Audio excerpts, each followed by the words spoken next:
현재 이제 취득세 중과가 풀릴 예정이고, 결국은 12월 달에 등록임대사업자 제도가 어떻게 나올 것인가, 거기에 대해서 참 궁금하시죠? 네, 저도 궁금합니다. 뭐 듣기로는 과거에 추진했던 5구 타입, 네, 소형 평형대 이하, 5구 타입 이하 같은 경우는 등록임대사업자 제도를 통해서 임대사업을 할 수 있게끔 한다. 그러면은 종부세 합산 배제도 해줄 것이고요. 그렇지 않을까요? 네, 결국 등록임대사업자 제도가 나오면은 취득세가 어떻게 완화가 될지 그 방향성이 나올 거예요. 왜냐하면 단순히 등록임대사업자 제도를 열어줄게요 라고 해서는 안 돼요. 네, 그렇게 해서는 뭐 거래 유도를 할 수가 없는 거고, 당연히 인센티브가 있어야겠죠. 게다가 등록임대사업자는 자연스럽게 4년 또는 뭐 8년 이렇게 보유를 할 수밖에 없는데, 생각을 한번 해보세요. 네, 자, 4년 8년 뒤에 얼만큼 올라갈 줄 알고 사람들이 부동산을 취득세 중과 맞아가면서 하겠습니까? 단 등록임대사업자를 통해서 부동산을 구입할 경우, 네, 그러니까 내가 임대사업자가 있는데 아파트를 사면서 구청에 등록임대를 하겠다, 임대주택을 한다, 이럴 경우에는 취득세를 1에서 3%, 뭐 5구 타입 1에서 3%로 해버리면요, 그러면은 네, 약간의 거래가 증가할 가능성이 높습니다. 네, 미조님 반갑습니다. 나라신님 반갑고요. 네, 자, 아무튼 간에 이렇게 준비를 하셔라 말씀을 드리고 있고, 제가 늘 말씀드리지만은 우리는 인생에서 목표와 그리고 장기간의 계획, 1년, 3년, 5년 그런 계획을 세우면서 항상 그 기회가 언제 어떤 타이밍으로 어떤 모습으로 나타날지 아무도 모릅니다. 그 기회를 우리가 잡기 위해서는요, 여러분들 무조건 반드시 준비를 하셔야 한다 하는 말씀을 드리고 싶습니다. 네, 네, 은희님, 네, 반갑고요. 네. 자, 그러면 여러분들께서 뭐 질문이 딱히 없으시면요, 지역 이야기를 할 거예요. 네, 제가 이야기를 드리는 동안 여러분들께서 뭐 따로 궁금한 아파트나 지역이 있으면요, 바로바로 남겨주세요. 네, 태용님 반갑습니다. 태용님, 이따가 제가 과제 피드백을 해드릴게요. 자, 우리가 전국을 축소를 한다면은,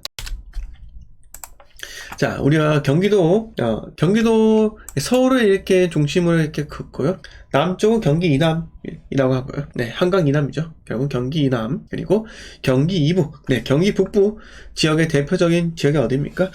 일산하고 파주죠. 네, 그리고 경기 남부의 대표적인 지역은 어디입니까? 네, 어디라고요? 어디시라고요? 네, 바로 나오셔야죠. 네, 경기 남부의 최대 도시는요, 바로 분당입니다. 분당 안에 판교가 있고요. 그 다음에 안양, 평촌 이렇게가 있죠. 그리고 광명도 이렇게 있고요. 하지만 경기 북부는요, 그렇게까지 맞죠? 네, 대도시가 마땅하지 않더라. 네, 자, 아무튼 일산도 뭐 인구 100만이고 뭐 그렇긴 하지만은, 네, 근데 집값이 좀 치고 올라가는 그런 정도가 좀 떨어지는 걸 봐서는요, 그게 있어요. 네, 어정쩡해졌다. 먼저 생겨진 뭐 1기 신도시이기 때문에, 네, 2기, 3기까지 아니지만 하여튼 2기 신도시, 2.5기 신도시 하여튼 간에 그런 거에 치고 이리저리 치고 하다 보니까는 결과적으로는 오르지 못하더라. 네, 오르지 못했다 이겁니다. 자, 파주의 집값 한번 볼게요. 자, 여러분 들어오셨으면 좋아요도 팍팍 눌러주세요. 감사합니다. 자, 파주는요, 여러분 파주가 어떤 지역이 가장 A급치입니까? 파주는요, 단언컨대 운정신도시죠. 운정신도시. 네, 운정신도시에 제가 가장 좋아하는 아파트가 있는데요, 여러분들 그게 어떻게 생각하십니까? 네, 자, 뭐 아실지 모르실지 뭐 잘 모르겠지만은 제가 운정에서 그나마 가장 좋아하는 아파트가 이쪽이에요. 롯데캐슬 운정호수. 네, 상당히 좋아합니다. 왜? 호수를 품었잖아요. 네, 그리고 뷰 맛집 아닙니까? 뻥 뚫린 뷰, 이런 게 있는 곳이 바로 해솔마을 7단지인가요? 해솔마을 7단지 롯데캐슬입니다. 자, 어떻게 됐어요? 전체 기간 이렇게 보시면은, 와, 진짜 이게 급등한 게 보이시죠? 이렇게 2020년 6월 달에 와, 이제 4억 1363만원 평균 가격이죠.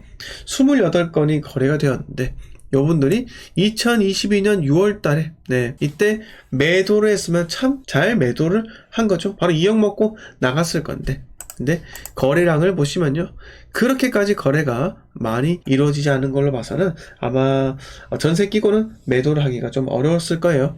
자, 그래서 보시면은 결과적으로는 7월달 이렇게 6억 초반에 형성이 되다가 지금 한 1억 정도 떨어진 상태예요. 네. 매매가 전세 가볼까요? 네, 전세가도 마찬가지 같이 이렇게 하락을 하고 있는데 지금 전세 대란입니다. 전세 대란. 여러분, 왜 전세 대란일까요? 네, 남들은요 전세를 구하기 힘들어서 전세 대란이라고 이야기를 하지만 저는요 전세 세입자가 거들떠도 안 본다 해서 전세 대란이라고 말씀드리고 싶습니다. 지금 전세 세입자가 거들떠도 안 보는 시기예요. 전세가 월세로 바뀌는 시기고요. 월세 선호 현상이 상당히 강하다라는 겁니다. 네, 아무튼 간에 지금도 이렇게 떨어지고 있죠. 네. 월 전세 가격이 5억까지 올라갔다가 지금 전세가 3억 7천, 3억 3천까지 이렇게 나오고 있는 현실이 바로 파주입니다. 네. 파주에 물론 입주 물량이 좀 있었죠. 네. 우리가 부동산 지인 사이트를 통해서 보면요. 경기도, 네. 경기도 맨 밑에 내리면요. 파주. 어때요? 자, 파주가 2024년도에 9,700세대가 이렇게 있습니다. 9,700세대가 이렇게 있고요. 자, 이러다 보니까 23년도에 입주 물량이 많이 없는데, 네, 많이 없고, 그런데도 불구하고 24년도에 입주 물량이 상당히 많기 때문에 여기서 벽에 부딪힌다는 겁니다. 그러면 파주는요, 전세 가격이 회복하기가 단기간은 어렵다라는 겁니다. 일단 파주 투자는요, 서울이 오르고 나서 괜찮을 수 있는데, 네, 근데 제가 말씀드리고 싶은 그거예요. GTX 기차가 공개가 되었습니다. 맞습니까? 이 차량이 자 현대 롯데에서 GTX-A 열차 첫 공개를 했다고 하죠. 자 1회에 최대 1294명을 네, 수용을 한다고 해요. 2024년 개통 GTX-A 열차 첫 공개 1회 최대 1294명 수용 이렇게 이야기를 하고요.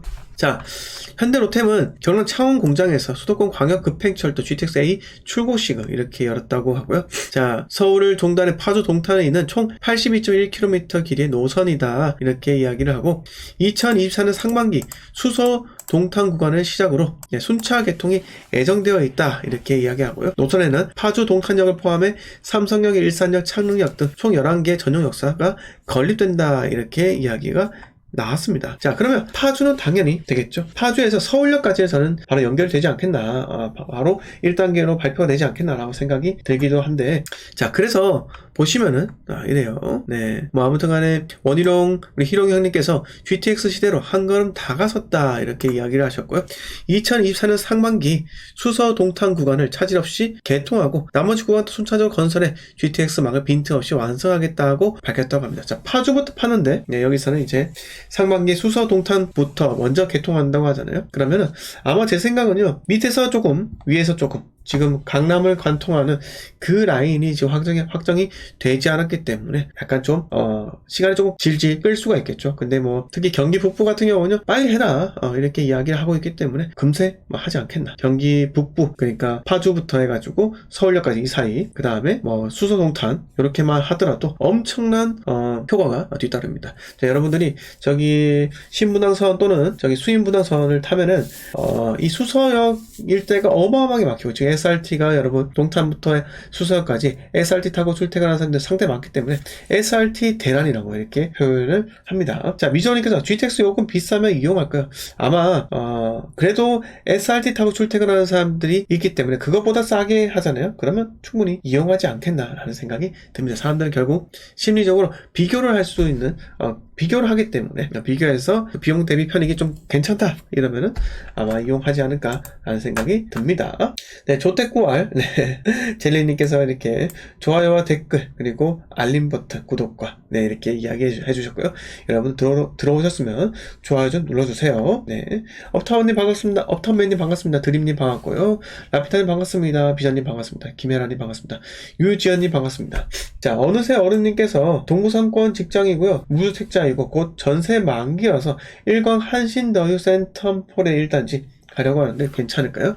4억 중반으로 잡으려 합니다. 더 기다리고 사고 싶었는데 상황이 급하게 되어버렸네요. 이렇게 이야기하셨는데요. 제 생각은요, 제 생각은 그 전세를 월세를 돌린 다음에, 추후에 뭐 일단 전세 끼고 매수를 하시든 이런 식으로 하면 되지 않을까요? 그래서 저는 개인적으로 부산에 에코델타시티가 입주할 때 저는 사겠습니다. 네, 지금은 또 아니라고 보고 있어요. 네, 지금 더 빠져야 돼요. 더 빠져야 됩니다.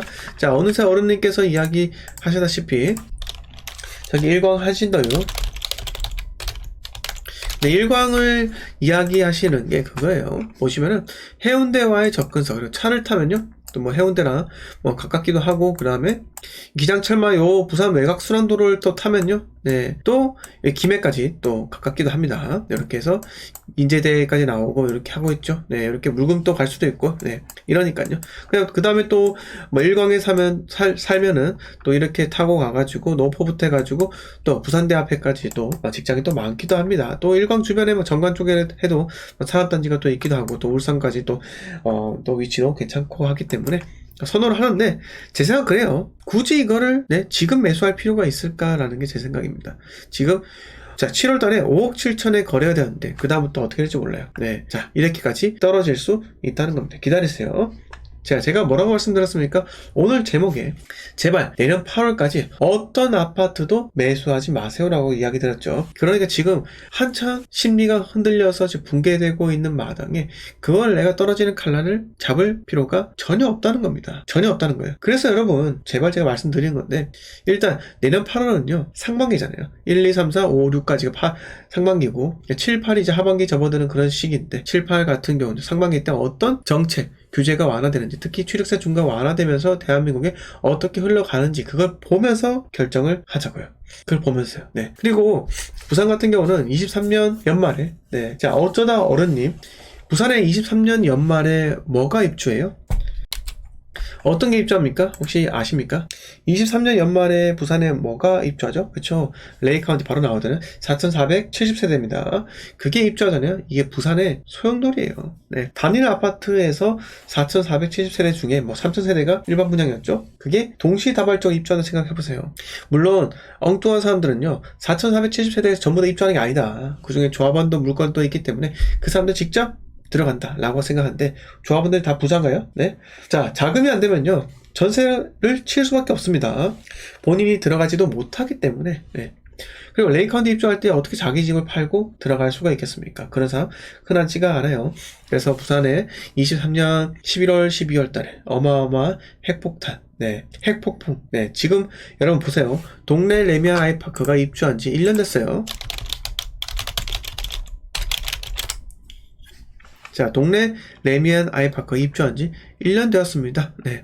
자, 전체를 보면은, 자, 아직까지 전세가 249개 정도 남아있어요. 뭐, 물론 급하지 않아가지고, 뭐 잔금을 뭐 거의 대부분 내놓고 뭐 100만원만 남겨두는 사람들도 있다. 이렇게 이야기합니다. 자, 아무튼 간에 전월세가 지금, 동의매물 묶어가지고 한 350개, 60개 정도, 330개 정도 있죠. 네, 340개 정도 있죠. 그러면은 3,853세대 중에서 350개 있다는 거죠. 10%가 아직까지 전월세 물량으로 나와 있다라는 겁니다. 자, 과연 이게 84 타입이 있죠. 네, 84 타입. 보세요. 동네 레미안 아이파크를, 네, 8억 주고 들어갈 가치가 있을까요? 지금? 가치가 있을까요? 저는 별로 없다고 생각해요. 네, 왜? 이게 여러분, 투자할 수 있어요? 투자? 전세가 얼만데요? 전세가 보세요. 3억 8천 나왔죠. 3억 8천. 네. 8억에서 3억 8천 빼보세요. 얼마예요? 네. 4억 2천이죠.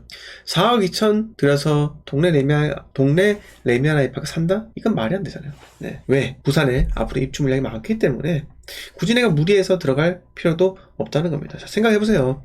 자, 아직까지 동네 레미안 아이파크가 입주한 지 1년이 되었는데 전월세 매물이 350개가 있다는 거예요. 거의 350개죠. 이 말이 뭐다? 네, 필요하다는 겁니다. 부산의 임대차 시장이 매우 필요하고 지금 투자 심리가 약해지고 있기 때문에 매매가 계속 떨어지고 있다.